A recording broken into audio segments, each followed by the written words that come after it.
Yeah, oh 12, that was Candace. Calm with complexion, body like heaven, and she was a dancer. Capricorn or Aquarius, but she remind me of a Cancer. She called, I would answer. Late night phone session with the camera. She tryna make a movie on the plasma. She moving like a pro, no amateur. Sex drive, got stamina. She would ask, could I handle her? Then I'm a damager. You in need of a manager. Hey Rose, Petals, Rose Fellows, it is Candace Rose, and today's video is a story time that I experienced, and it was a date from hell. Now, I'm not going to say that this date was a date from hell, but this date was definitely trash. Like, I've been out on really, really amazing dates before. I can count on one hand how many really good dates that I've been on, and I can definitely say 3. Everybody that is new to my channel, my name is Candace Rose, the Candace Rose. Please like, comment, and subscribe, and turn on your post notification bell so you get all the newest, latest content. And for all my ride or dies, my A1 day ones, thank you for coming back to my channel. Y'all know I love y'all to death, new and old. Y'all know I love y'all. So like I said, today's video is a story time that I experienced a date from hell. So y'all know I'm gonna tell this story. We're gonna have a little bit of wine, we're gonna sip, we're gonna drink, and hopefully the person that I'm talking about don't even see this video. Oh, okay, come out like that. Okay, all right. So the wine I'm drinking today is 19 Crimes, the Cali Red, Snoop Dogg's wine. I feel like the older that I get, the more sophisticated that my taste buds get, because back in my 20s, I did not like red wine at all. Like, it had to be a sweet red. All my wines had to be super sweet Moscatos. But the older that I got, the more mature that my taste buds got, and I like more drier wine. Like, I add a little bit of sweetener to my wine, but would you look at the legs on that wine?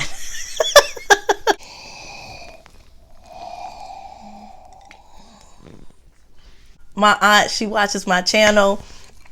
Me and my aunt, we are so freaking close. Like, we got all these little insiders from like back in the day when we was younger. Oh, I'm putting a little bit of sweetener in here, just a little. I'm putting the skinny syrups, simple syrup, and it's 0 everything, 0 carbs, 0 sugar, 0 sodium, all of that. So I just put like a little splash just to give it a little je ne sais quoi. 1, 2. Okay, we're gonna stop right there. Check the legs. This took place not too long ago. I want to say in last May. So as y'all already know, it's not a secret that I done got a little cut and sew. 2 weeks after I came home, I flew back out to Miami, and I was there for another 3 weeks to a month, right? At this point in this name of the game, I was able to sit on my butt. I was able to drink because I was taking an antibiotic for 2 weeks when I was down there. So I was able to drink. I was more mobile. I was able to go outside. The first night, was it the first night or the second night? Me and my cousin, we went bar hopping. I don't know what it is with my cousin. Like, she lives like she is 21. Like, I can't keep up with her. She wants to keep the party going. She wants to, you know, move around. We could go to one little bar and grill with me, have a couple drinks, get drunk there, and go home. This girl will be wanting to go outside. When I tell you she goes outside, she goes outside, and she stays outside. I come inside when the street lights come on, but she wanted to keep the party going, honey. So, okay, it is what it is. Stopped at this one little bar that I forgot the name of it, but it was a really, really nice bar, and their food is freaking impeccable. The drinks are bomb. The liquor was flowing. We was having a great time. So, she didn't want to go home. So I'm like, all right. So she like going to the strip clubs. Me, not so much. Like, I'm just not. So I'm like, okay, let's just go. So we go to this one strip club, and y'all, everybody was outside. So we walking around, we moving around. and we ended up meeting these guys. So the guy that I ended up meeting, he was a little bit older, really cool, really nice, really sweet, wasn't all aggressive trying to push up on me and stuff like that, but he was just really, really nice. That's how you could tell he was older. And then he wanted to get to know me. Like, he engaged in conversation very well. So my cousin ended up meeting his friend. They were talking, you know, they bought, he ended up buying her food. You know, strip club food is the best food. So they ended up exchanging numbers, and me and this guy ended up exchanging numbers. So I exchanged numbers with a couple of guys that night, and that's just how I move. Like, I exchange numbers with guys, and then I block them. I block them when I get to the car. Like, if you make the cut, then you left somewhat of an impression on me. And this guy, we're texting back and forth the next day. And the guy that my cousin met, he was like, well, let's link up and let's go out to dinner. So I was technically the wingman. I was the wing woman. Okay. So my cousin was like, okay, well, we going out to eat with these guys. No, I'm going out to eat, but you're coming with me. So I'm like, okay. I really didn't want to go. I really wanted to chill because, mind you, I'm still post-op, so I still get tired. I still need to sit down. I still be wanting to be lazy, lay down, chill, kick it. Like, I was perfectly fine just staying at the house with my little cousin and just chilling. But I'm like, okay, I'm going to be your wing woman because we don't know these dudes. So I never said anything to the guy that I met because I'm assuming in my head that we're going on a double date with the guys that we met previously, the night before. So I'm like, okay, like, so I never said anything. I'm thinking that we just about to meet up. Like, we're going to meet up in a more formal setting. So we go to this really, really nice restaurant. We get to the restaurant and we walk up to them. And I noticed it is not the same guy that I met up with the guy that my cousin met up with the night or days before.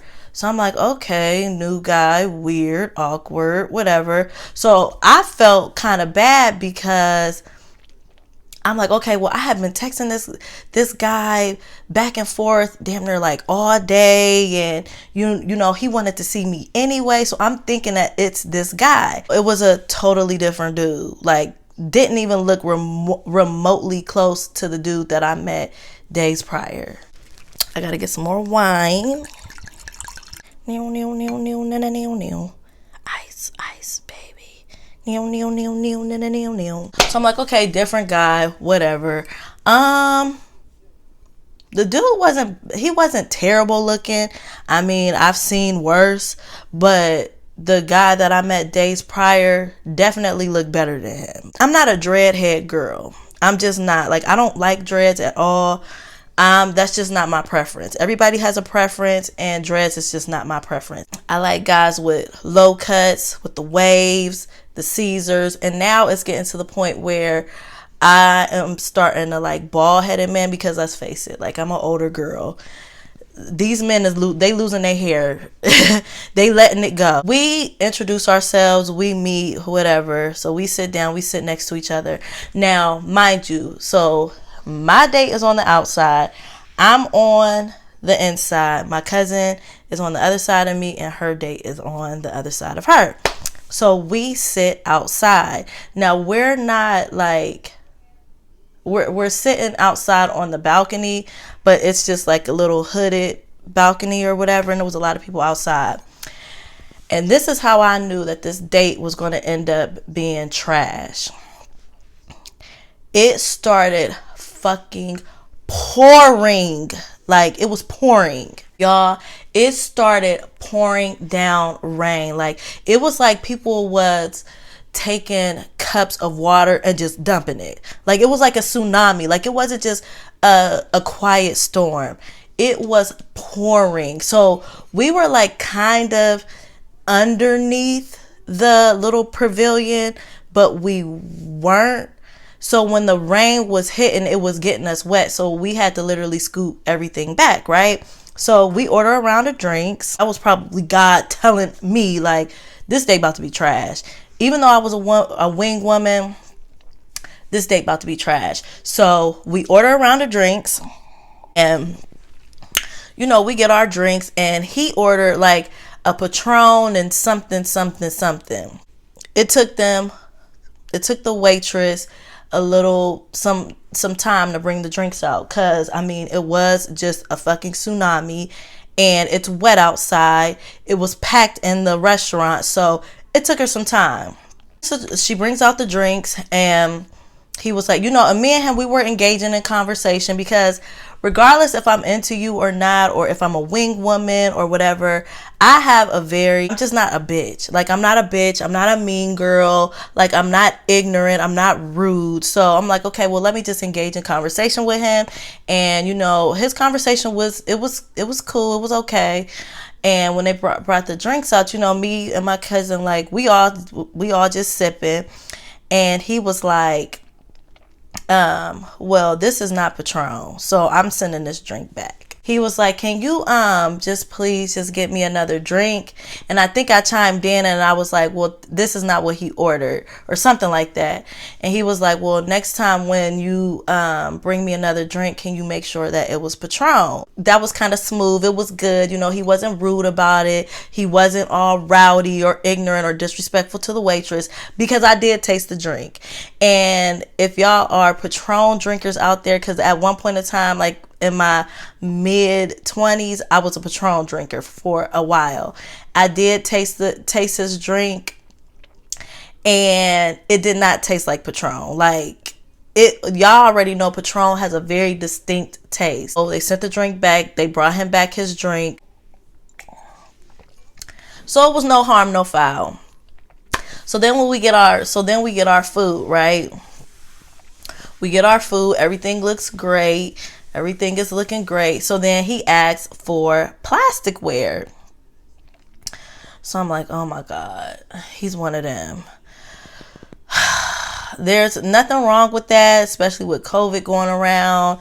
You know, some people are germaphobes, and you know, you don't know if people is cleaning and sanitizing the silverware or whatever. But it's like, oh my gosh, live for the freaking moment. What's that saying? Is it carpe diem? Carpe diem, live for the moment. Is that what it is? I don't know. But it's just like, goodness gracious, like, so then I'm like, okay, well, whatever. And we're eating. Now, mind you, like, I just had this BBL done. I just had lipo. So for some reason, for a month straight, my appetite was on 50. Like, I was always freaking hungry. So I'm eating. Now, I'm eating with manners, because I am a very proper eater. Like, I'm not a messy eater at all. Like, I have very, very good table manners. That's one thing out of many things that my mom taught me. She taught me all of my utensils at a very young age. We're eating and we having small talk. So then cause y'all already know that I do keto, so I don't eat a whole lot of carbs. So I got a meat and I got a veggie. Everybody else got carbs, potatoes, mac and cheese, and all that other stuff. So I get a vegetable and a meat.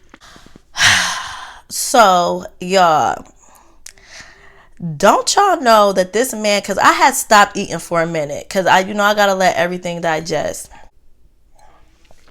So we talking, we doing round after round of drinks and this, that, and the third. Don't y'all know this man pulled my plate away from me and was like, you don't want that no more. You done eating. I'm like, what? There's 3 things that you're not about to play with me about. You're not about to play with me about my money, my man, or my food. Do not touch my food. Don't touch my plate. What is wrong with you? Do not touch my plate. Don't pull my plate away from me talking about I'm done eating. Don't do that. That pissed me off. Like, oh my God, that pissed me off. So I'm just like, okay. So I laughed it off. And I'm kind of like nudging my cousin at the table, like, girl, like, this nigga just took my plate away, pulled my plate away from me. So then I'm like, okay, well, I guess I'm done eating. So I let that go. This wine is blowing me. The check comes out. It was just a tsunami when we get there. And the rain did not let up. Like, it stopped eventually, but it rained for a while before it actually stopped. So that kind of like slowed up like all the waitresses and the waiters. The check comes out and she puts the check in between us. So I kind of took a glance at the check, and he took the check. He did end up paying for me. What really pissed me off, and that's why I'm like, we're done. It was such a turn off. This man did not even tip the waitress.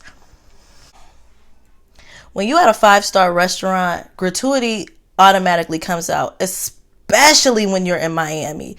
Anytime you are in Miami, just know that gratuity automatically comes out. For some reason, this restaurant did not have automatic gratuity. So you had to put your own gratuity in. And this man did not tip the fucking waitress. When I tell you, that turned me off instantly. I was done. I was ready to go home after that. But what really irritated me the most was the fact that we at this 5-star restaurant. You dressed in all designers because, my God, I definitely sized you up when I first met you. You dripped in Gucci and gold. And the bill wasn't even that much money. Like, it wasn't. I'm not even going to lie. For it to be a 5-star restaurant, the bill was not that much money. I'm going to say that the bill ranged from, so it was over $100 and it was under $200. So you draped out in Gucci and gold. You at a 5-star restaurant. Yeah, granted, you paying for me and yourself, but you already knew what you were getting yourself into before you came to the date. But you don't tip the waitress. I found that to be very disrespectful. I was about to reach in my purse and just tip her myself, but I'm like, I don't want to disrespect him either, so I just didn't say nothing. And he was like, oh, well, she was a terrible waitress and this, that, and the third. The girl wasn't even a terrible waitress. It was a freaking thunderstorm outside. We were sitting outside, and it was a packed restaurant, so it slowed everything up. So I completely understand, because I worked at a job where I had to work for tips, and even if you were a bad waitress, I'm going to give you something. Even if it's $5, or if I'll give you the minimum of the 10% or 15% or something like that, I'm going to give you the minimum of that. Because a person working at a restaurant, they're working at a restaurant for a specific reason. Whether it's a goal that they're trying to meet outside of the job, or it's a second job, they trying to feed their kids, they trying to feed their family. You don't know what they working in a restaurant for. They're not working in a restaurant just for the fuck of it. They're working for a restaurant temporarily to meet some type of goal. And for you to not tip the waitress, that was so disrespectful. It was such a turn off, and I was over it. So I'm like, great.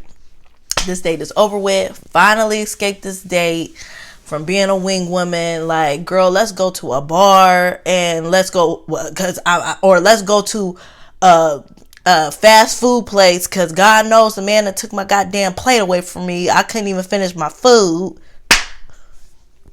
So I'm finally escaping this date. So then her date was like, oh no, let's go to, they was trying to go to a bar or a club or something like that. But I don't know, something happened to the point that didn't happen. I don't know if it got just too late or whatever. So my date, his birthday was not that weekend, but the weekend after that. So he just kept bragging about his birthday. Like, yeah, I took off of work for this. He has a really good job. He got a good job, but he works a lot. So I'm like, okay, he got a job, whatever. Yeah, that's good. Good. Checking that off. He didn't have any kids. I don't think. No, he didn't have any kids or nothing like that. So we're going to check that box off. Okay, that's cool. The dreads, I don't really like that, but I can change that. I can change him. We did not end up going to a bar. So her date was just like, okay, well, let's just, since we in the neighborhood or whatever, because we was riding around for quite a bit to try to see what we could get into. and we ended up going to this this liquor store. So he was like, all right, well, let me at least buy you some liquor. He's talking to my cousin. So we go into this liquor store, and I'm like, well, shoot, I'm about to buy me a bottle too. And don't y'all know, this man didn't even pay for my fucking bottle. First of all, when we walked in, he stayed by the entrance. I see this edging his way to the exit to leave. So this man didn't even pay for my fucking liquor. Actually, my cousin's date paid for my liquor, because I was about to pay for my own liquor. He was like, nah, girl, put that up there. I got you. So he paid for my liquor. And I'm like, this nigga, I'm done. I'm ready to go home after that. Because I looked at my cousin. My cousin looked at me. I looked at my cousin. My cousin looked at me. I'm like, I'm ready to fucking go. I'm ready to go. We go outside, and still, at this point, me and my cousin, we giving each other the look. But she know me. She saw it all in my eyes. I was ready to go. But I still remained a lady. I still remained, classy. I didn't say anything. We get to the car. And, they giving each other their goodbyes or whatever. So the dude asked for my number. I gave the nigga my number. He like, yeah, we going to be on the yacht. We going to be on the boat. For my birthday, I'm going to hit you up. And we going to go out. Or we going to get on that yacht and this and the third. So I'm like, okay. Y'all, when I tell you, when we get in the car, I look at my cousin. I said, bitch, never again. I'm not going nowhere with him. He's a fucking cheapskate. Like, cheap as fuck. How the fuck is you cheap as hell, but you drip down in Gucci and gold? That makes absolutely no sense to me at all. Like, I get it. We was on a double date, and me and you was kind of technically on a blind date, but you couldn't even be a gentleman enough. For one, tip the waitress. For two, buy my bottle. And then when we was at dinner, it just seemed like he just complained a lot. I get it, us girls, we complain, but this is me and your first interaction, and complaining like that's just really girly to me. Like, with the complaining mixed with the not tipping the waitress and not buying my bottle, that was such a fucking turn off. Like, I was so turned off. And he was dry. He really didn't have a whole lot of pizzazz. He didn't really have much of a sense of humor. And that's one of the qualities that I love when I date a man. Like, you have to make me laugh. Like, the reason why me and my ex-fiance, like, the reason why I gave him a chance and gave him a first date is because he made me laugh. That's what attracted me to him. It wasn't his looks. It wasn't anything else. It was the fact that he made me laugh. And I love to freaking laugh. Somebody who thinks of pursuing me, like, I don't take myself serious. So you shouldn't take yourself serious either. Like, it's a time to be serious and it's a time to play. But I just play too much. I'm goofy. All my friends is goofy. We play too much. And he just had no personality. He was so vanilla. Fast forward to his birthday week or his birthday weekend. He texted me on that Thursday. I didn't even text that motherfucker back. I had absolutely nothing to say to him. And the guy that I originally met with my cousin's date at the strip club, he ended up finding out because the dude that I met, he has a little bit of a name for himself out in Miami or Fort Lauderdale, wherever they live at. And it ended up getting back to him. And this dude was such a gentleman. Like, he was such a sweetheart. He was more mad at my friend, at my cousin's date for doing some snake stuff than he was at me. He was not mad at me at all. And he was just like, nah, baby, like, it's not your fault. You didn't know. Like, it wasn't your fault. You don't live here. You don't know what's going on. Like, I'm more mad at that nigga because it seemed like that he kind of snaked me. He didn't even tell me about it. And he didn't tell me before this date happened. And he didn't tell me after this date happened. I had to find out by somebody else. So I'm not even mad at you. And that was a little attractive. It just showed the maturity level of that man. And he didn't come at me like, oh, you a hoe, you a gold digger, you a sack chaser, and this and the third. Because I ain't know what was going on. I literally thought that I was meeting up with him and it was somebody totally different. I asked him, like, why didn't you come? Like, I would rather it be you than him. Like, no disrespect to him at all, but he just wasn't a match for me. Like, maybe Other bitches is going for that tomfoolery. That's tomfoolery for me, and I just wasn't going for that. And the guy that I originally met, he had more personality, more of a sense of humor, just seemed more cooler and likable. Y'all, I'm still really mad that this motherfucker really slid my plate away from me. I'm a big bitch, and I came here to this here restaurant with an empty stomach and a big appetite. Don't whoo-wee. And I ordered short ribs too. Oh, that shit was so good. I'm done walking down short rib memory lane. I feel like at the end of the day, I still remained a lady. I still was very classy, and I let a lot of stuff just roll off on my shoulders. Like, at the end of the day, ladies, if y'all are a wing woman, just play your position until the date is over. You don't have to marry this man. You ain't gotta date this man ever again or see this man ever again. And the good thing about it is that I wasn't even in Ohio. I was in Miami. So basically, I was there for a good time, but not a long time. So yes, y'all, that is the end of this video. I love y'all so much. Thank y'all for rocking with me. Like I always say in all my videos, please like, comment, and subscribe. And I will see y'all in my next video. Cheers.